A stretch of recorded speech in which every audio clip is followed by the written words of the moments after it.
Hi, I'm Maria Aspen and a senior editor at Inc. magazine. Welcome to this Facebook Live chat with Robert Herjavec, who is the founder of the Canadian cybersecurity firm Herjavec Group, and who is also well known as the Nice Shark on Shark Tank, which recently finished taping its 8th season. We're going to have a casual conversation. Please participate, write your questions in the comments, and I will be reading them to Robert. Robert, thank you so much for joining us. Thanks for having me, Maria. Just a quick correction. Yes. It's not a Canadian company now. Oh, really? We're a global company. We started about 2.5 years ago. We had one of those moments where we thought we were really big and worth a lot of money. And then we realized that the Canadian market is relatively small on a global scale. And for us to really realize our value, we had to expand. So 2.5 years ago, we did 1% of our sales outside of Canada. Now it's almost 35%. We're in the US, in the UK, Australia. So we've learned a lot, just like a lot of your readers, about expansion. I think because we've never done that before. Is it correct that about 25% of your business is now in the US? It's about 22 to 25%, and the rest in the UK, and the remainder in Australia. But it's so interesting because if you look at exporting, because a lot of small companies don't think about going outside the borders. You know, you start with one office in your house, then you get a real office, then you say, oh, if I had another location in the city, and then another state, and so on. And for us, you know, especially as Canadians, we tend to be a little too nice at times. We're like, oh, shucks, we can't compete with those, you know, big Americans and those people in England. And the key to exporting was simply going out and doing it. And once we did it, we realized that there's a lot of similarities in our market across the globe. So who has the worst cybersecurity problems right now? Where are you getting the most business? It's very interesting. So there's two elements to it. The first one is we used to only sell to a certain vertical, large-scale financials. So our market is very segregated. There's people that do the low end of the market, and there's people, you know, I always say you don't want to be the GM of cybersecurity. You don't want to be the middle market car. You want to be either high end or you want to be low end. And so we tend to focus on very large, complex companies. We only sell to very large enterprises. And we're very clear about that. But I would say that every company today is a computer company. Whether you're in mining, whether you're in manufacturing, you're a computer company. And if you're a computer company, you're online and you have a cyber threat. So we're seeing a lot of stuff here, obviously in the United States, but I would say the number one sector is healthcare. We were recently at the Department of Homeland Security, who we have a relationship with and know a lot of people there, and we went to see them, and they have a group that is supposed to look after infrastructure. You would think like utilities, nuclear plants, and they're spending all their time fighting ransomware at hospitals.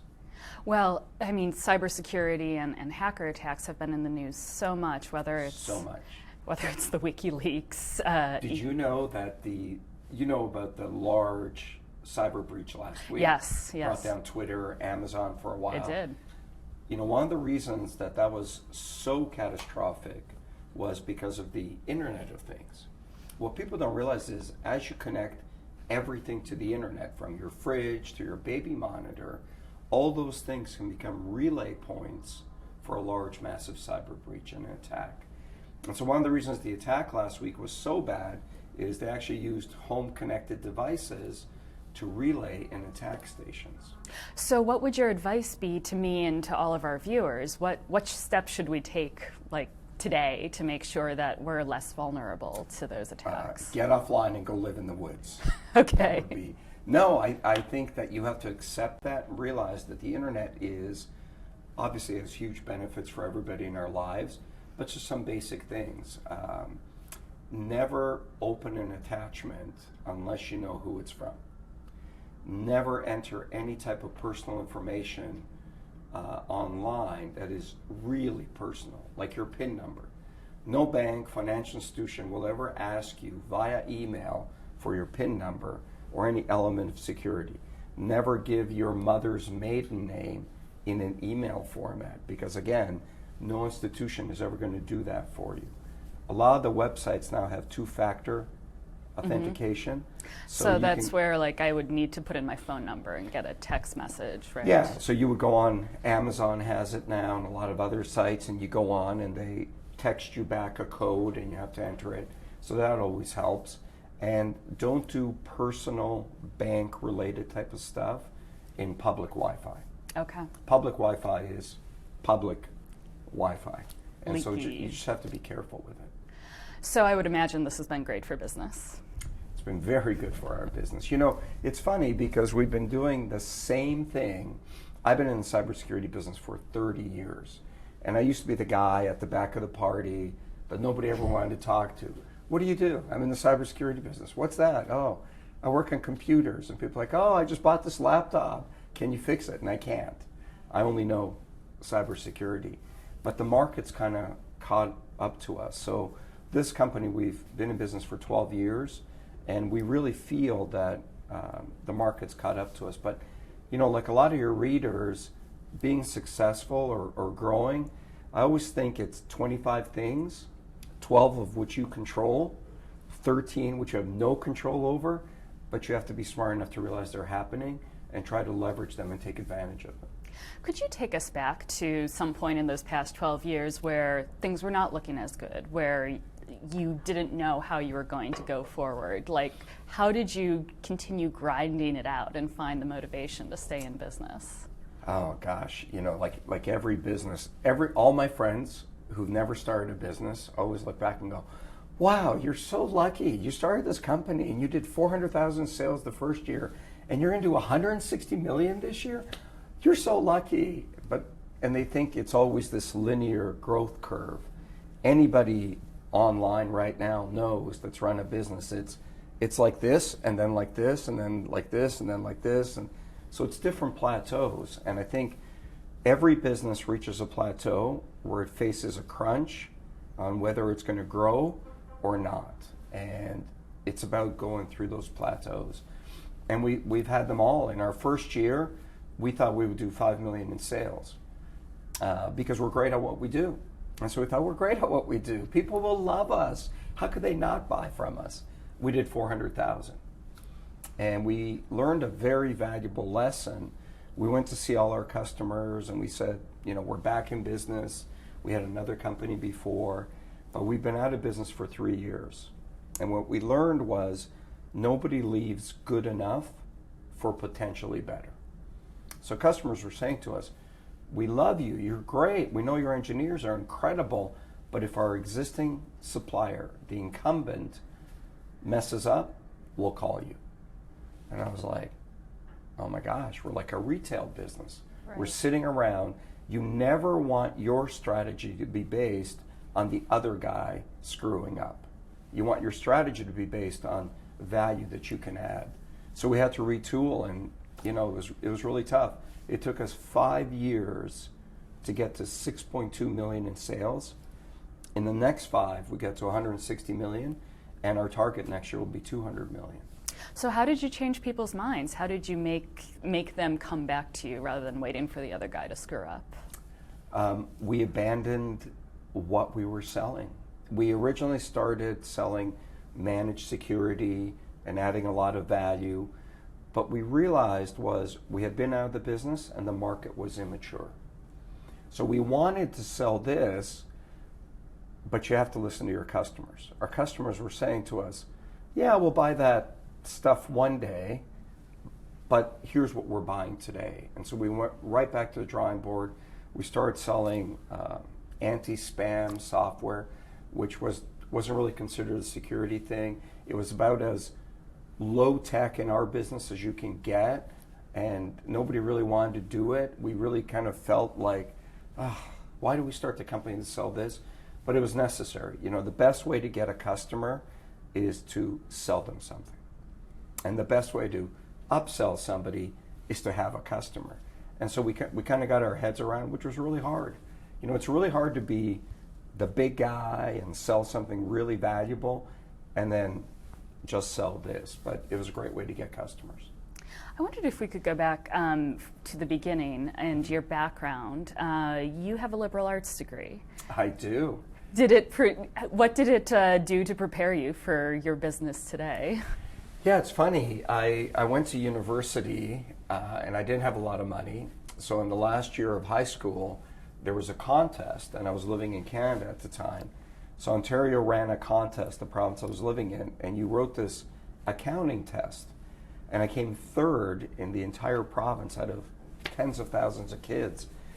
And they gave me $5,000 to go to university. And so $5,000 to my family was like all the money in the world.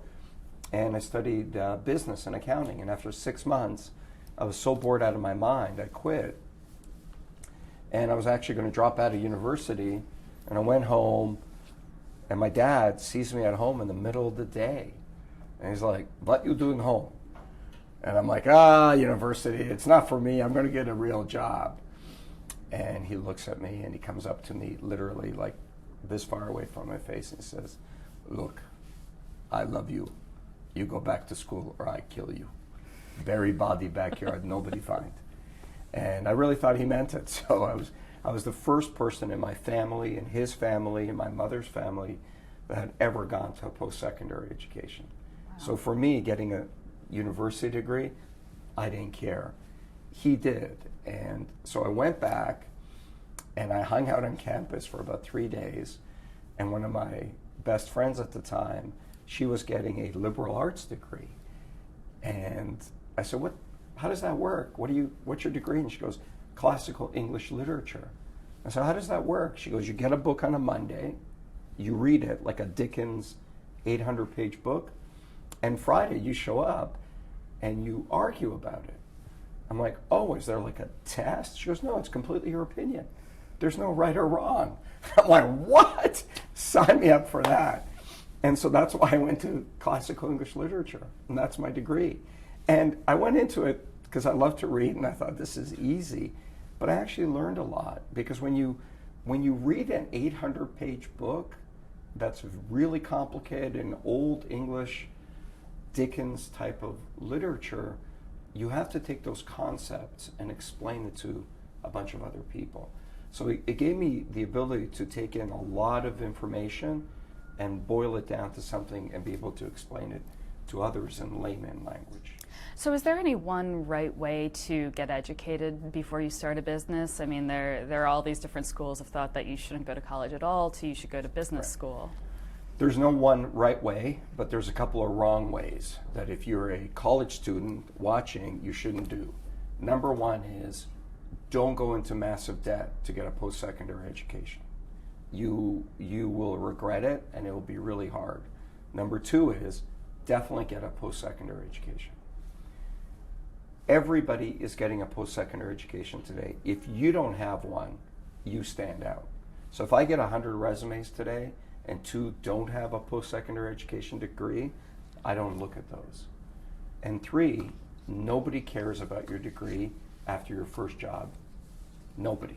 I mean, nobody 3 years into your job, no one's going to say, where'd you go to school? And what was your degree in? And blah, and what marks did you get? Nobody cares. Get a degree, don't go into massive debt, and get a job with real experience. Experience is far more valuable, but a degree will serve you well. And for people who can't afford the degree, especially not without going into massive debt? Everybody can afford a degree. That's the big, you don't need to go to Stanford, you don't need to go to Harvard, you don't need to go to Columbia. It is not a God-given right to go to an Ivy League school. And yes, it probably means your starting salary will be lower, but if you look at your life 5 years out, the people that make a lot of money aren't the ones that have fancy degrees, they're the ones that add value. So you look at Shark Tank, there's 6 sharks. None of us went to a fancy post-secondary degree. Half of us, I think we all have a degree, barely passed. It's never affected me, but you should definitely get one. Well, we actually have a reader question from Craig Mullaney, who asks, Where's Craig from? Craig does not say that. Hi, Craig. But wherever you're from. you mentioned secondary degrees. What are the other most important lessons you've learned about hiring and retaining great talent? The number one thing I've learned is you can't build scale without employees / team members / talent. It is impossible to make a great deal of money and build tremendous value without a great team. So and that's a transition that every founder needs to make. When I started the business, my number one job was to be the best sales guy, and I was. And then when we ran out of cash at one point, my number one job was to be the CFO. But as the company gets bigger, your number one job has to be to inspire and retain people. And it's just a constant. You just got to keep doing it all the time. Related to that, we've got a question that came in before this started from Elizabeth Maxwell. She also did not say where she is from. How can I best help small businesses survive in my community? Is it funding or information or access to resources or something else? Well, the number one way you can help small business is to actually support small business. So we did recently a program with a company called Deluxe called the Small Business Revolution, and we had over 200,000 people from across the United States nominate a town, and we went to this small town and gave them $500,000 to help them out. And it was really fascinating. What we learned is a lot of people don't bother to frequent the small businesses in their community. And if you think about it, communities are made up of connections.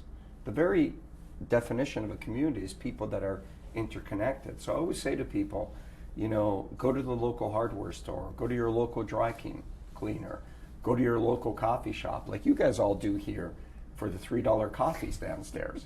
But you have to support the local small businesses. Excellent. Alyssa Dorso wants to know, how do you balance work life and personal life? And I would imagine that's especially difficult when you're on TV as well. It's really hard. It's really hard. It's easier. The one thing about becoming more quote unquote successful and having a bigger business is, you can fly better, you can stay in nicer places, you can bring your family along with you. So it makes some of that easier, but it's never easy. If you want to start a business and have a really great balance, you probably shouldn't start a business. Mark Cuban has a really blunt way of saying it. When he started his first business, he had a girlfriend at the time. And she came home one day and she said, Mark, you're working a lot. It's really affecting our relationship.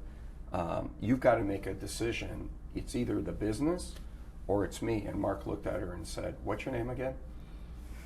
And, he's joking, maybe, but it's really hard.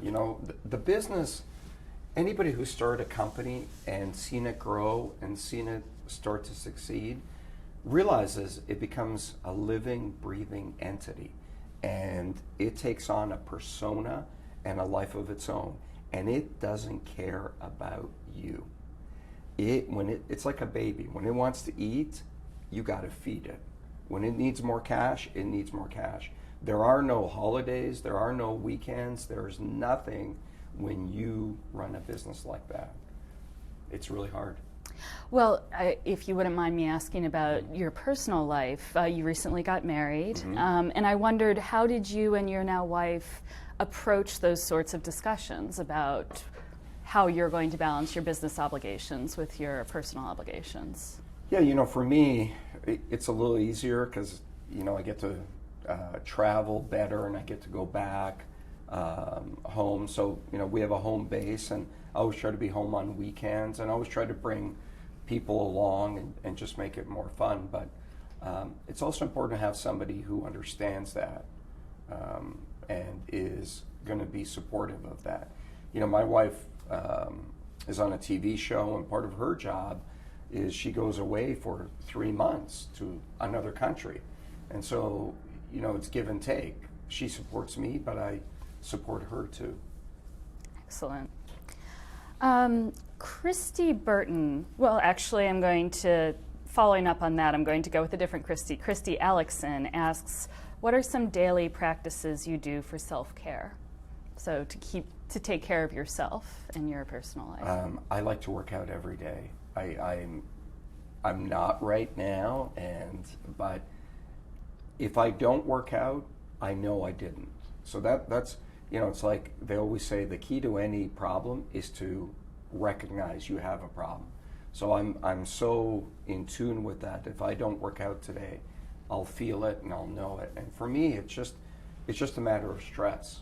Like I love to run and I love to do a lot of cardio, and it just really focuses me and tunes me out. I think one of the reasons I've been able to survive under a massive amount of stress is I'm pretty good at knowing when my body needs something. I know when I need more sleep. I know when I need to exercise. I know when I've had too much coffee. I just have that gut feel, and that's, you've got to listen to your body, because if you're not healthy and driven and motivated, you're not going to survive. Do you usually work out first thing in the day, or how do you fit that into your schedule? So every night when I go to sleep, my plan is to work out first thing in the morning. I get up pretty early, like 5:30, and so my plan every night is I'm going to wake up early and go to the gym. And then I wake up early and I get so excited about getting on email and talking to people that I don't. I try to work out at night. Okay. Yeah. Okay. Well, Christy Burton, I faked you out, so I will ask her question, which is, what is the one factor that motivated you in the beginning when starting your business? Money. I hate to sound like Mr. Wonderful, Kevin, but I never wanted to start a company. There's two types of entrepreneurs. There are those who were born and those that are made. And I was definitely a made one. I never wanted to start my own business. My dream in life was to make $1,000 for my age. So if by the time I was 50, I was making $50,000 a year, had a house that I was on my way to paying off one day, and a used Corvette, baby, that was like, I could see it. That was my dream. And then a guy fired me, and I didn't know what to do. I couldn't get a job quickly enough to pay my mortgage. And so I started just selling stuff. And people bought it, and I sold a little more stuff. And then I actually got a job and kept the job and selling stuff for about 3 months until I couldn't do both. And it's funny, I'll never forget, my mom said to me one day when I finally decided not to get a job and stay with the company, she said, "Oh, don't worry, you get a job one day." So, but that was my background, My background is, we didn't know anybody who started a business. We thought success was having a job, seniority, and working your way up. 85% of all entrepreneurs have a family member, one or two, who started a business. The problem in America today is not, the divide is not between the rich and the poor. The divide is between people that know how things work and people that don't. When I was 18, I wanted to start a business. So I sat down with my dad, and I said, I want to start a business. So my dad brings in the most successful guy we knew. This guy sits down, I start asking him questions. He's never started a business, doesn't know anything about a business, and he leaves. So I go to my dad, I go, why? Why am I talking to him? And my dad tells me he's got more seniority in the union than anybody he knows. So if there was a layoff at the factory, his friend wasn't going to get laid off, and that was success. And so it's hard when you don't have that experience around you. What would your advice be to people today? Do you think that you could still start a business and get the money immediately, or what would your advice be to somebody looking to sustain themselves while trying to get a business off the ground? Yeah, I don't think there's anything wrong with having a job and starting a business. Okay. I also don't think you should take investment or equity up front, which is weird Right. from a guy on a show that we buy people's business and invest. But when you're an entrepreneur and you start your business, your only payback is your equity. And you want to hang on to as much equity as long as you can, because when you give it up and you sell it, you're probably going to have to do it again. And so you want to hang on to it as long as you can. Which leads me to ask, so when would you recommend going on Shark Tank? When's the best time to try to get on the program? It's really funny. Our show is, we have all these statistics. 52,000 people applied to be on our show last year, and 235 were brought to LA. And out of 235, we see 185 or so. Because there's no script, there's no time, we just talk. The longest pitch was 2.5 hours. Wow. And the shortest was 20 minutes. In the longest pitch, Damon got up, went to the cafeteria, had lunch, came back, the guy was still pitching. And you didn't cut him off? The producers want to cut people off. Okay. But it's very real. When people come through that door, we don't know their name. We know nothing about them. We have no background on the business. And it's our money. So if we want to ask them a million questions, we're going to ask them a million questions. We don't really care about the making of the TV part. We really want to learn the businesses. And so it's hard when you come out like that. But the thing you notice is consistently, if you can't engage us up front, we don't care. We're tired, we're hungry, we're bored, and we're always thinking about our other businesses. And so people that come out and can't engage us and tell a great story right away, they get lost pretty quickly. We have had a couple of questions from Angelita Bird in Philadelphia. And she's asking basically about the meaning of success for you. What is enough? Well, those are two different questions. The Those meaning are. of success and when is it enough? I think anybody driven by that concept of getting stuff is almost doomed to live a shallow experience, because if you want the most amount of money, there's always somebody who has more money than you. So I never think of it, is it enough? But I didn't do it. I did to make money, but very quickly I wanted to build a great business. And so we don't do it to make more money. We do it to do something great. And we feel like we have a mission, and we feel like we really want to help the world. We feel that cybersecurity is affecting a lot of great companies, and we feel like we're protecting them. And we're very passionate about that. You have to make money to survive, and so that's necessary. I think the measure of success is different for everybody. How do you define it? I think for me, it's being healthy, having a family, having a balance to my definition of it, having a great team of people, and creating an environment where people can succeed in their own terms. We have a question from Bulgaria. Bulgaria, wow. Bulgaria. Eva Velizar Velcheva, and forgive me if I'm mispronouncing that name. What type of financing would you recommend for growing a startup which already has a positive cash flow? Well, my question is, why do you need financing? People tend to take money in too early. If you have positive cash flow, then why do you need funding? Do you need it to add staff? Do you need it for inventory? So I can't answer that until I would know what the money's for. All right, well, Eva, if you're watching, tell us in the comments and we'll come back to that. And then we have Anna Pennell. What is the best investment you've made? In myself. Okay. By far.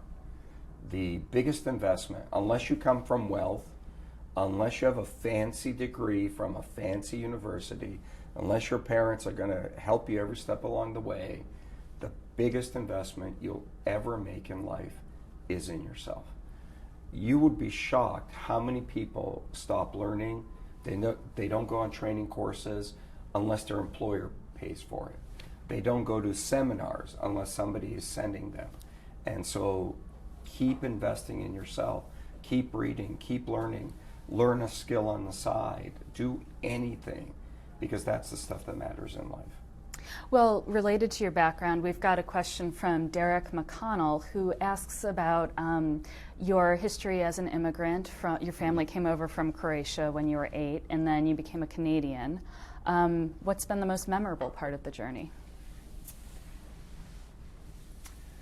The journey itself, I think I'm really proud of my parents that they came here, they made that decision to leave. Obviously, it was really good for me, and I think it takes a tremendous amount. My dad was 37 years old, didn't speak the language, basically escaped from a communist country to bring my mom and dad and me to Canada on a boat with one suitcase. I can't even comprehend that. And I've done a lot of stuff, and it seemed hard at the time, and people say, oh, how do you do it? It's so hard. In the back of my mind, I always think nothing I will ever do in my life will be as hard as what my dad did by coming here. And this is the great thing about America. We wanted to come to America, but America wouldn't take us. And so we went to Canada. And Canada and America, we are built by that dream. We are built by people who have a fundamental belief their life will be better tomorrow than it is today. We are built, and we are a nation of people that want to create greatness. And for me, that's what I remember. I remember that my parents always instilled in me, we gave everything up for you, but not in a mean, overbearing way, for you to have an opportunity. Make the most of it. And I see a lot of young people today who don't do that, and it is the best time in history to start a business. Oh, could I ask about your thoughts on all of the anti-immigrant rhetoric we've been hearing in this country recently, especially around the election? Do you have any thoughts on how we can return to that promise that you talk about? Well, I think the promise is alive and well outside of America. I think if you go around the world, we are the land of opportunity for the rest of the world. This is the greatest country in the world to build and start a business. And we are still the bastion of hope for many people. This is the land of dreams. Within the United States, the challenge is there's a lot of people who feel disenfranchised, and they feel that they're lost. And so the challenge is to give opportunity to everybody. And I think, the political rhetoric is just rhetoric. No one's going to build a wall. No one's going to stop the borders, because without immigration, we will stop to grow. So I just see it as rhetoric. We have a question from Varazdin, Croatia. That's where I was born. Igor Furjan, forgive me, Igor again, is asking when you will visit your hometown. I was just there about 9 months ago. It's a beautiful town. So, Varazdin, as it's called. Thank you. That's okay. It's the only place in the world where I don't have to spell Herjavec, and there's more of other Herjavecs than there is of me. Besides my kids, I'm the only Herjavec in North America. My dad was the youngest of 15, and so imagine this, he's the youngest of 15, and his dad died while his mother was carrying him. He got run over by a train. Oh, God. How melodramatic is that, right? Not to laugh about it. But imagine being the youngest of 15 with that background in absolute sheer poverty. He was the toughest guy in the world. You could not complain to you'd come home with your arm broken, and my dad would be like, it's nothing, don't complain. But it's a beautiful town, and so all of his brothers and sisters stayed in that town, and they all have cousins and all kinds of stuff. I love it there. How often do you go back? I try to go back once a year. We had an office there a number of years ago, funny about how cybersecurity's changed. We used to have a development office in Zagreb, which is a bigger town. But a lot of our customers, this was about 3-4 years ago, a lot of our customers would say to us, oh, you have an office in Eastern Europe, that makes us nervous because, those are the people that are hacking us. And we were like, no, it's other people hacking you. Today, most big companies, it is so hard to hire talent in our space that you can't have that attitude. You need to go where the people are. And Eastern Europe has a lot of talent, and we're actually expanding out to India to get engineering talent now. We have a question from Lee Bandoni. Would you ask for increased equity on the show due to the Shark Tank effect, for example, or i.e. 2 identical investments, but one done behind the scenes and one done on screen? So, I used to be a computer geeky kind of guy and not a TV guy. And I used to believe that if you're great at something, the world will find you. I used to believe that if you invent a better mousetrap and you just keep making it great, the world will beat a path to your door. And what I've learned is that is absolutely not true. There is no such thing as genius in the darkness of a basement. Genius only exists because somebody found it. You have to tell the world. Microsoft did not have the best operating system. They had the best marketing plan at the beginning. So unless you go out and tell the world about who you are, it's going to be very difficult to be successful.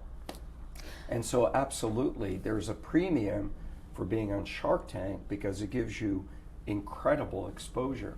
Think of it this way, a 30-second commercial slot during Shark Tank is about $235,000 per 30-second slot.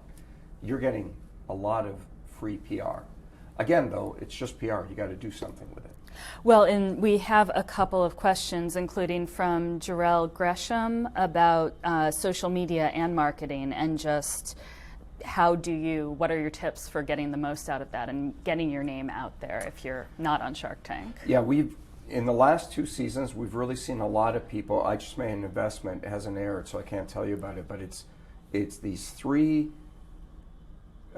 kids, and they invented a beach towel, which, no big deal. But they started marketing it and started creating a community around this towel. And they encouraged, so you would buy a towel, and they'd encourage you to take a picture with the towel in a cool setting. So a lot of kids would buy it, take a picture at their dorm and that kind of stuff. Anyway, the thing just started to build momentum because everybody who used it became an ambassador for the product. Long story made short, they do $2 million a year now, wow. Which is unbelievable. I just met with them and it amazes me. But that is the power of social media today is if it's working, you can really leverage scale. But social media is not an end. It is simply a leverage point to get you somewhere. You first have to find something that's working. And whether it's your product, whether it's your service, it's just a way to get it out there faster. We also have a couple of questions about hiring and partnerships. Caio Abreu in Brazil wants to know, what is your advice to build a great team? Brazil is a beautiful country, by the way. I had a race at the Formula One circuit there, which is incredible, and I crashed into a wall and ended up in a hospital called the Albert Einstein Hospital. Freaked me right out. And Brazilians love car racing. It was incredible. I was in Sao Paulo.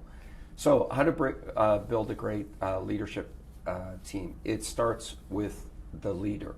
And it's a bit of a cliche, but the pace of the pack is really determined by the leader. I never expect anybody to do something that I'm not willing to do, ever.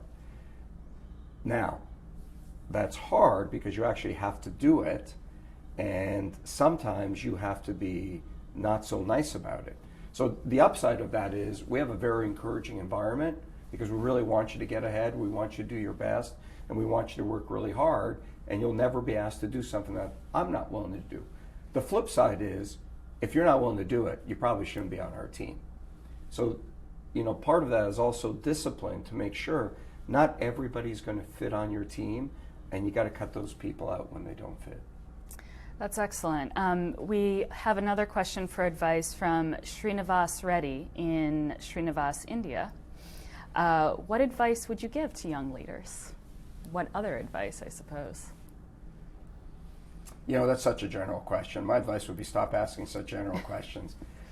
And along that line, seriously, people tend to think too wide. When people are starting out, they tend to think too wide. I got a job in the computer business when I was 21 years old, and I changed jobs often, but I never changed careers.